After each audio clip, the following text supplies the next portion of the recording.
अच्छा, हार्मोन्स का आपने ज़िक्र किया। जब बच्चियों में, स्पेशली यंग बच्चियों में हार्मोन्स का बिगाड़ पैदा होता है, उनकी बॉडी जो है वो ये बताती है, और फिज़िकली चेंजेस भी आते हैं, जिसमें वज़न का बढ़ना भी होता है, एक्ने का होना भी होता है, और चेहरे पे जो मर्दाना बाल आते हैं वो भी आपको पता हाँ होता है। जी। अच्छा, उसमें अब एक बड़ी अच्छी चीज़ आ चुकी है, लेज़र ट्रीटमेंट्स हाँ जी। हैं ऑब्वियसली। मैं ज़रूर ये किसी एस्थेटिक डॉक्टर से भी सवाल करूँगी, आप हैं, आपसे भी जानूँगी, आप भी बहुत सारी चीज़ों को देख रही होती हैं, सर्विसेज़ आपकी भी सैलून पे हो रही होती हैं। मुझे ये बताइएगा कि ये एक नेमत तो है बच्चियों के लिए जिनके चेहरों पे बाल होते हैं बाल। और वो हाँ लेज़र जी। करवा लेती हैं। अब जिनके नहीं भी हैं, हाँ जी। वो भी करवा लेती हैं शौक-शौक में। ऐसे ही है बिल्कुल।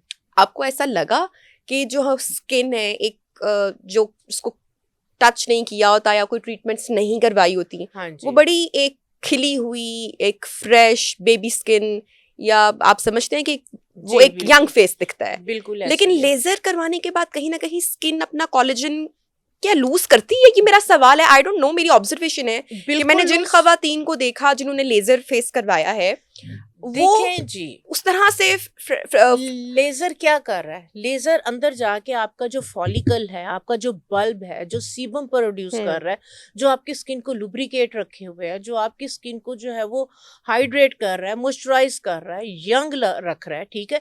तो वो उस फॉलिकल के अंदर जाके हुँ, उसको जो है वो बल्ब को जो है वो ठीक। बर्न करता है। तो वो जब आपके बाल के फॉलिकल को जो है वो बर्न करेगा, तो वो डेफ़िनेटली आपकी स्किन के अंदर का जो सीबम है, आपकी स्किन के अंदर के जो सेल्स हैं, वो भी जो है वो बर्न होंगे, वो भी डैमेज होंगे, वो भी डिस्टर्ब होंगे, ठीक है? अब दूसरे नंबर पे आ जाता है कि लेज़र करवाएँ या ना करवाएँ। हुँ, जो अच्छे डॉक्टर्स हैं, अच्छे हुँ, डर्माटोलॉजिस्ट हैं, अगर बच्चियाँ जाती हैं जिनके बहुत ज़्यादा फेशियल हेयर हाँ, हैं, ठीक है? तो वो पहले जो है वो सारे उनके टेस्ट करवाते हैं। हाँ, अगर उनके हार्मोन्स अनबैलेंस हुँ, है, वो लेज़र नहीं करते। हुँ, वो कहते हैं जाएँ पहले आप अपनी ट्रीटमेंट करवाएँ, अगर आपके हार्मोन्स के इश्यू हैं, पहले इसको ट्रीट करवाएँ, फिर वहाँ पे जो है वो लेज़र का फ़ायदा होगा। हुँ, क्योंकि अगर हार्मोन्स अनबैलेंस हो रहे हैं, उसकी वजह से अगर आपके जो है वो फेशियल हेयर की जो है वो ग्रोथ हो रही, हार्मोन्स आपके जब नॉर्मल शुरू हो जाते हैं, तो डेफ़िनेटली आपके जो बालों की ग्रोथ है, खुद ब खुद कम होना शुरू हो हुँ, जाती। आप अगर बगैर किसी भी, आप जिन लोगों की प्रैक्टिस नहीं है, ऐसे लेज़र मशीन्स वगैरह मैंने देखा है लेके बैठे हुँ, हुए हैं, तो कोई भी जाता है, वो बच्चियाँ सबसे पहले तो अगर वो बाल रुआँ नरम है, हुँ, वो उस पे लेज़र होता ही नहीं है। वो पहले आपको कहती हैं जाएँ जाके शेव करें। हुँ, हर 8वें दिन बच्चियाँ शेव कर के बालों को मोटा, जब तक बाल मोटा नहीं होता, लेज़र वहाँ पे काम नहीं करता। हुँ, तो वो यकीन करें मैं सर पकड़ के बैठी हुई होती हूँ कि ये क्या हो रहा है? इस तरह से नहीं होना चाहिए। अगर बच्चियों के चेहरे पे फेशियल हेयर हैं, ठीक है, वो बुरे लग रहे हैं, सबसे पहले आप अच्छी जो है वो गायनेकोलॉजिस्ट के पास जाएँ। बच्चियों के जो हार्मोन्स अनबैलेंस है, आप उसकी जो है वो ट्रीटमेंट करवाएँ, ठीक है?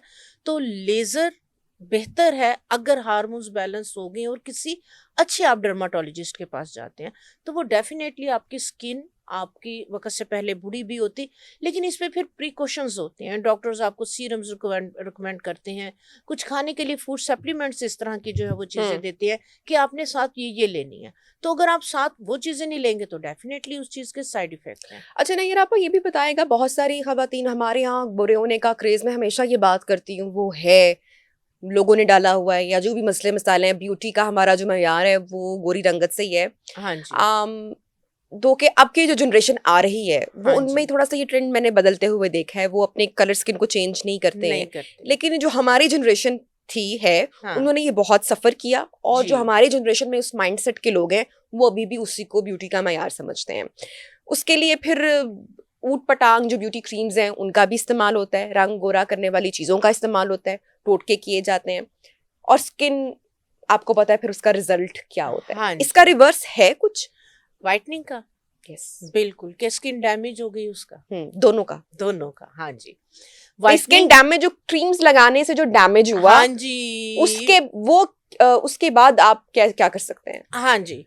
सबसे पहले तो हम वाइटनिंग का बात करते हैं कि हम्म। वाकई अब जो जनरेशन है ये शुक्र अल्हम्दुलिल्लाह कि उन्हें इस चीज़ का क्रेज़ नहीं है। हाँ, आपकी स्किन की टोन इवन होनी चाहिए, छाइयाँ ना हो, दाग धब्बे ना हो, पिगमेंटेशन ना हो, ठीक है? तो उसके लिए जो कलर आप लेके पैदा हुए हैं, जो जेनेटिकली है, आप उसको चेंज नहीं कर सकते और करना भी नहीं चाहिए, ठीक है? उसके बाद ये इंजेक्शंस और ड्रिप्स और इस तरह की जो है वो चीज़ें हैं, ये स्किन पे आपके जो है वो ग्लो दे देती हैं क्योंकि एंटीऑक्सीडेंट है। हम्म। तो वो आप अगर विटामिन ई की भी जो है वो थेरेपी अगर आप कर लेते हैं, वो आप जो है वो 1 महीने के लिए ले लें, 1 माह के लिए छोड़ दें। बच्चियों के लिए वो सेफ़ है, बहुत अच्छे हैं, हार्मोन्स को भी जो है वो विटामिन ई जो है वो बैलेंस करती, स्किन को ग्लो भी देती है। अब अगर जो है वो व्हाइटनिंग अगर आपको पिगमेंटेशन ये इश्यूज़ हैं, तो ये जो 2 चीज़ें हैं ना नबिया, ये मेरी प्रैक्टिस के अंदर इसके कमाल के रिज़ल्ट हैं। अच्छा। एक हल्दी और एक आंवला पाउडर। ओके। आंवला आपको पता है ओवरऑल आपकी हेल्थ एंड ब्यूटी के लिए कमाल की हम्म। चीज़ है। अगर आपने अभी कोई भी इस तरह के वाइटनिंग क्रीम्स वगैरह यूज़ नहीं की, पिगमेंटेशन हो रही है, आप चाह रहे हैं कि मेरी स्किन ग्लो करती रहे, नीट क्लीन है, नीट क्लीन रहे, यंग रहे, तो आपने क्या करना है, 1 पाव आपने लेना है आंवले का हम्म। पाउडर और 1 टेबलस्पून उसमें आपने ऑर्गेनिक हल्दी वो आपने लेनी है। ये आप मिक्स करके 1 चाय की चम्मच इसमें काली मिर्च का डाल दें और इसको हनी के अंदर एक माजून सी बना के रख सही। लें। सुबह में खाली पेट जो है वो आधी चाय की चम्मच के बराबर आप इसको जो है वो लें और ऊपर से नीम गर्म पानी पी लें। हम्म। लेमन सूट करता है तो आप उस पानी के अंदर जो है वो थोड़ा सा लेमन और हनी बेशक हम्म। डाल दें। ये जो कहवा है ये सबके लिए जो है वो अच्छा। सेफ है। ये आपकी स्किन को वाइटनिंग देगा। अगर आपकी स्किन पे फ्रैकल्स वगैरह स्टार्ट है, पिगमेंटेशन है, ये उसको रिमूव करेगा, ठीक है? एंटी एजिंग है और आपके जो हार्मोन्स अनबैलेंस हो रहे हैं, अगर आप टीन एज से जा रहे हैं, 20 की हैं या 20 या 30 प्लस हैं, सबके लिए ये 1.5 महीना लें, छोड़ दें, 1.5 माह लें, छोड़ दें। अच्छा, आंवले का मुरब्बा भी, उसके भी बड़े तहाशा फायदे, लेकिन जिसमें शुगर और मीठा होता है वो बड़ा नुकसानदेह होता है। जी, तो जी। क्या फायदे हैं आंवले के, अगर हम उसका मुरब्बा अगर उसको धो के कंज्यूम करते हैं लेकिन फिर भी उसके अंदर बहुत मिठास रह मिठास, जाती है? हाँ जी, बिल्कुल। हाँ जी, बिल्कुल इस तरह से मतलब जिन कि मैंने लोगों को काफी बार सोचा कि मैं खुद भी, क्योंकि मैंने पढ़ा कि आंवला जबकि इतना ज्यादा रिच बेनिफिशियल सोर्स है। ऑफ विटामिन सी, हाँ, हाँ जी, तो जिन वो मैं लोगों को उसका सिट्रिस, हाँ जी, जार भी जी, जी, लेकर आई, जी, बट जी। उसको धोने के बाद भी उसके अंदर इतनी मिठास मिठास रह होती जाती है है, कि वो ऐसे फिर ही है। चीनी इंटेक की वजह से मैंने उसको नहीं ले सकी आप मैं। आमले का अभी आजकल जो है वो सर्दियों में फ्रेश आमला है, जो लोग आमले का मुरब्बा नहीं खाना चाह रहे, हम्म। आप लोग क्या करें कि आंवला ले आएं, आंवले को अच्छी तरह से 4-5 पानियों के अंदर धो के उसको आप स्टीम कर लें। अगर 1 किलो आंवला है आप उसको स्टीम कर लें, 4 से 5 मिनट के लिए स्टीम, नीचे देचकी में पानी रखें, ऊपर छलनी रख के उसमें आंवला रख के स्टीम कर लिया, ठीक है? 3 से 4 मिनट के लिए उसकी जो काशें हैं वो खरबूजे की काश की तरह खुल जाएंगी। उसके बाद उसको साइड पे करके 2-3 घंटे उसको इसी तरह से पड़ा रहने दें।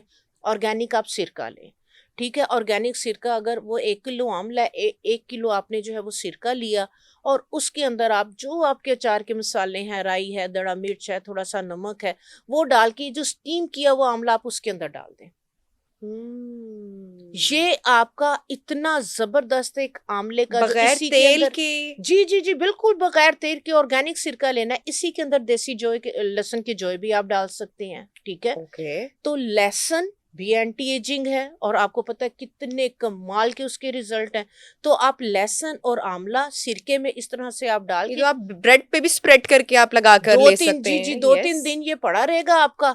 तो ये आपने जब खाना खाना है, आप 2 आंवला जो है वो निकालें, 3-4 जो है आप इसमें लहसुन के रखें और आप अपने खाने के साथ आप इसको जो है वो अचार की तरह से आप इसको जो है वो खाएँ। I am gonna try that, मैं इसको जरूर ट्राई करूंगी।